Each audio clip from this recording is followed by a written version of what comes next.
I was reading the story of Joseph in Genesis, and I was thinking about who Joseph was sold to.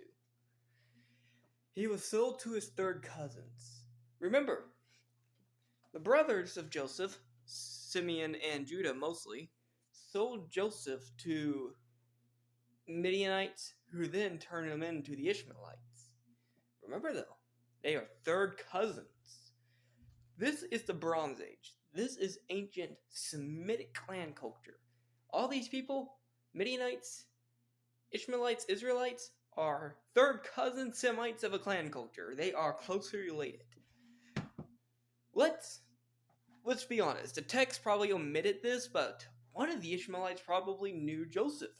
This would actually make a very interesting movie, I would think.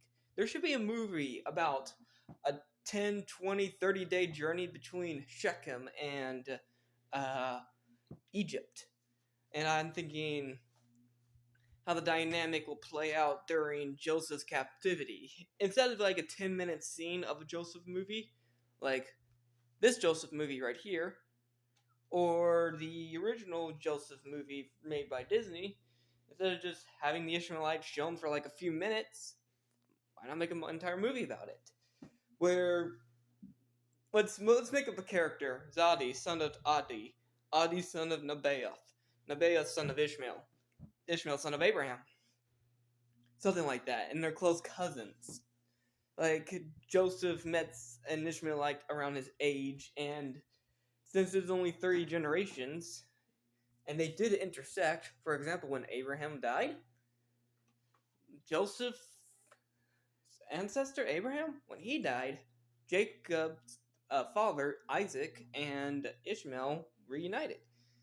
Periodically, Ishmael mixed with Esau's daughter. Well, not Ishmael himself, but one of his children did, or grandchildren. So Isaac's line and Ishmael's line intersected through Esau.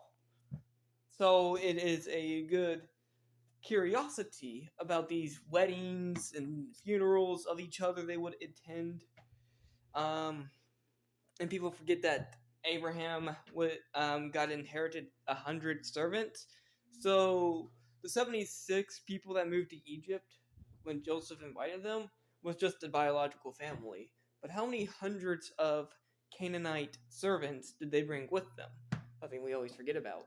Because the text doesn't qualify them.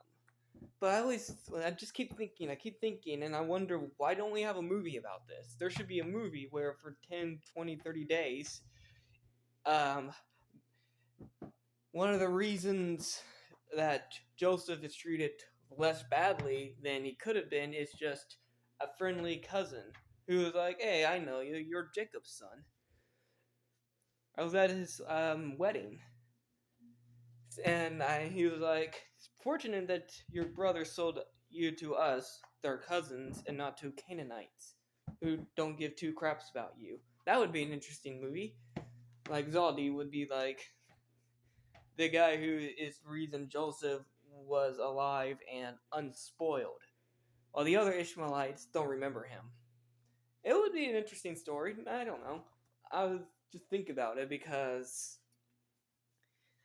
um, Joseph's brothers did sell him to the Arabs, the ancestors of the the ancestors of the Adonite Arabs, because there are two types of Arabs: the Adonite and the Cottonite. The Cottonites are just the original Arabs, and the Adonites just became Arabized. I believe the story goes like this: that they moved to Arabia after Hagar was sent away. Um, but other than that, it would be an interesting story. I don't know. I would make a movie about 30 days wandering with your cousins because it makes sense. Jacob's Jacob's sons had connections with these cousins. They would naturally have connections. A random unknown Canaanite could be a liability, especially if the Canaanite lives in the same town of Shechem. Well, the word will reach Jacob's father, and it would just start a family feud. The Ishmaelites, um, probably had to rush it because they didn't want trouble the next time they see Jacob. So, I mean, what do you guys think? Should this be a movie? Thumbs up? I think so.